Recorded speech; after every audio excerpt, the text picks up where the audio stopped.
A gente faz então uma nova rodada, porque esse é um assunto importantíssimo aqui para o Brasil e claro que em 2024 ainda o financiamento é do mesmo jeito, é o financiamento público. Leandro?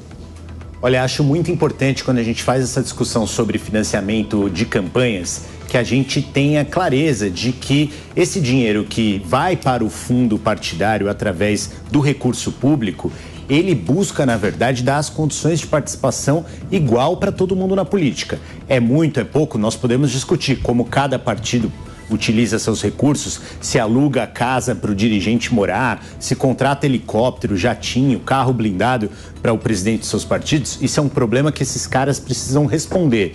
Agora, se você não conta com financiamento público de campanha ou financiamento público do partido, o partido dos empresários, os mais ricos, vai contar com recursos. O partido seu, trabalhador, que está em casa, que precisa de uma representação política, Leandro, não tem milionário para bancar a campanha. E precisa de recursos Isso aí públicos. É muito bonito no papel, Leandro. Isso é uma discussão secular, Diego. É uma discussão secular, então tá bom. Então eu vou te dar alguns dados objetivos para você discutir democracia. Você pode dar dados objetivos, sim. Na última eleição nós tivemos mais de 90% do fundo para 3% das candidaturas. Que democracia é essa que nós estamos financiando? Só se for a democracia do cacique partidário, que vai escolher os seus candidatos ali, vai descarregar uma tonelada de dinheiro. E o candidato pobre que está lá, a liderança que está se formando, lá no fundo da periferia, não vê um real. Diego, essa divisão não corresponde a essa porcentagem em todos os partidos, pelo contrário. Não, isso é geral. Não é geral. Se você pegar o bolo do fundo, que foi de 4 bi e pouco, não é geral.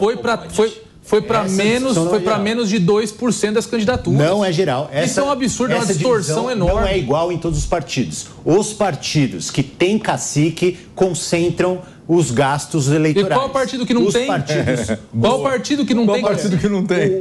Os partidos democráticos, os partidos até novos de direito que estão se constituindo agora, são partidos que têm vida partidária. Nós estamos falando aqui de partido Leandro, de cartório. Aí você vai me desculpar. Partido de cacique é o partido de cartório. Aquele partido que o dirigente mora na casa onde é a sede do partido. Leandro, você vai me desculpar, mas dos 30 e tantos partidos registrados no Brasil, vamos pegar de 15 partidos que efetivamente atuam na política, que disputam realmente posições de poder, desses 15, tirando 2 máximo. Então fala quais são os 2. Olha, o PT é um partido bastante organizado e que também, mesmo sendo um partido organizado, na contramão do que você está falando, ele destinou a imensa maioria dos seus recursos aos deputados eleitos e às lideranças políticas. O que mais? O PSOL também, ele é um partido já muito menor, é diferente de se colocar, mas também ele colocou a imensa maioria dos seus recursos para os deputados eleitos e grandes lideranças políticas. O que mais? Partido Novo não usa fundo eleitoral. Que mais Partido Novo que você colocou de novos partidos? Porque tem empresário para pagar a conta. Do resto... O Novo derreteu da primeira eleição para cá. Tem empresário para pagar a conta. De forma alguma. Sabe o que você tem que ter, Leandro? Tem empresário para pagar a conta? Tem empresário para pagar a conta porque tem interesse depois em desregulamentar mercado de trabalho, fazer reforma de previdência, essas coisas. Leandro, sabe qual é o ponto? Diminuir o Bolsa Família. Sabe qual é o ponto? É você ter teto de doação. Eu concordo. Se cada eleitor ou cada empresário, cada empresa puder doar R$1.000, R$2.000, R$5.000, por exemplo, você não tem potencialidade nenhuma de influenciar no processo eleitoral. E aí cabe ao partido, porque uma coisa importante é o partido não ficar apenas nos gabinetes, nos pisos acarpetados dos gabinetes de Brasília, por exemplo, no ar-condicionado, e se esquecer de ter uma proximidade com o cidadão e arrecadar recursos é uma forma de comprometimento. Aquela pessoa que doa R$1 para um partido político, uma candidatura, ela se vê muito mais empoderada para fazer uma cobrança. Agora, o fato é que hoje no Brasil nós passamos a ter uma banditização da contribuição privada, de forma que praticamente ninguém quer doar mais para partido político. Mas da forma como era.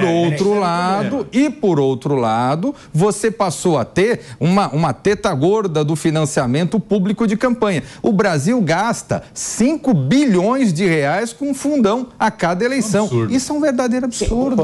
O Vilela jogou a pimenta aqui, o comandante Farinazzo ainda não falou sobre esse assunto, mas agora há pouco ele falou para mim, e é uma visão interessante sobre as campanhas eleitorais e os recursos. O que o senhor falou para mim? Eu falei, na verdade, o cargo virou uma commodity hoje em dia, né? Tudo que vocês estão falando, gente, vocês têm razão, não estou tirando a razão de ninguém, não. O problema todo é o seguinte, olha só, o que é um deputado, o que é um parlamentar hoje, ou um governador de estado, um presidente da república, um senador? É um artigo de luxo. Que você não vai... Quanto que custa uma eleição para um deputado, um deputado eleito no estado que nem São Paulo, por exemplo, que são campanhas caras, né? Quanto custa isso daí? Quer dizer, o problema todo é o seguinte, dado o financiamento, não existe almoço grátis, né? Todo mundo concorda com isso.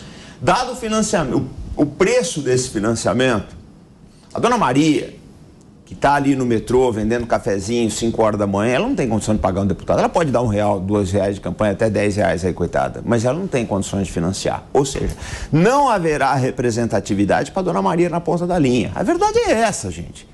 Essa é que é a verdade. Seja pelo fato de que eu concordo que existem caciques de partidos aí que direcionam o fundo para quem ele acha que é mais interessante, tá? Ou a pessoa que por uma simpatia, uma beleza, que é que seja, consegue um financiamento maior. Mas a verdade é o seguinte, qual é o resultado final desse jogo? E eu estou dando razão para todos vocês aqui, tá? Qual é o resultado final desse jogo? Você vai ter um cara lá que, se não for esse aporte milionário, seja por fundo partidário, seja por contribuições, ele não vai chegar lá. O problema todo é que, dado esse custo dele, ele vai ter que responder para alguém. E não vai ser para a dona Maria da base. Mas sem dinheiro público, com certeza não vai ser a dona Maria. Sem dinheiro público, o Brasil sempre teve dinheiro público na eleição, viu, gente? Aqui não é, assim, nós continua tendo dinheiro privado. Eu concordo com você. Eu só acho que a gente precisa mexer na fórmula, pessoal. A gente precisa mexer na fórmula. O problema é o seguinte, eu acho que tudo que nós fizemos até hoje, de 88 para cá, da Constituição do Ulisses, com seus erros e acertos, não vamos entrar nesse mérito, nos trouxe até aqui. Não estamos na posição mais confortável, todo mundo há de concordar. Só que nós não vamos chegar, e eu falo para o pessoal mais, acho que eu sou talvez o de mais idade nessa sala, eu falo para o pessoal mais novo, daqui para frente a gente não vai chegar em lugar nenhum se não fizer mudanças. E ninguém quer fazer, todo mundo reclama, mas ninguém quer fazer as mudanças, entendeu, gente? Eu só quero concordar com o Cris aqui, que eu também acho que tem que ter limite. Até porque, individualmente, as pessoas podem ainda doar quanto dinheiro elas desejarem para as campanhas. E a gente vê grandes personalidades ricas doando R$1 milhão para a campanha de um candidato a presidente, doando R$500 mil para um candidato a deputado. Eu acho que todas as pessoas têm que ter um limite para a doação. Concordo com o Cris aqui. Se nessa discussão a gente puder achar alguns pontos comuns que são importantes, são algum nível de financiamento público tem que ter um limite à doação privada. Eu acho que, por enquanto, a doação de empresas ser vedada, até agora me parece bastante razoável, até que a gente pelo menos tenha um limite muito claro e que seja no patamar de realidade da renda da maior parte da população brasileira. Ô Vilela, é interessante acrescentar que o dinheiro do fundão para esse ano é o mesmo valor da campanha presidencial, ou seja, então para a próxima campanha presidencial teremos muito mais? Pois é o que a gente acaba esperando dentro dessa realidade, onde fica muito fácil usar esse dinheiro. E aí você vê que na campanha presidencial, de governador, deputado, você vê, e o Diego colocou um número aqui que é o número real, a gente percebe isso na prática. A imensa maioria do recurso vai para os grandões, em todos os partidos. Mesma coisa agora nas eleições municipais. Eu quero fazer com que cada um de nós avalie e acompanhe nos pequenos municípios. Quanto vai chegar do fundão eleitoral para financiar a candidatura nos pequenos municípios? Quase nada. Há 4 anos atrás, nós já tivemos essa experiência, nas pequenas cidades praticamente não chegou recurso do fundão. Por quê? O recurso do fundão fica nos grandes centros, com os caciques, que mandam e desmandam. A grande maioria dos partidos políticos no Brasil é comandada por caciques. Precisamos acabar de vez com o fundão eleitoral.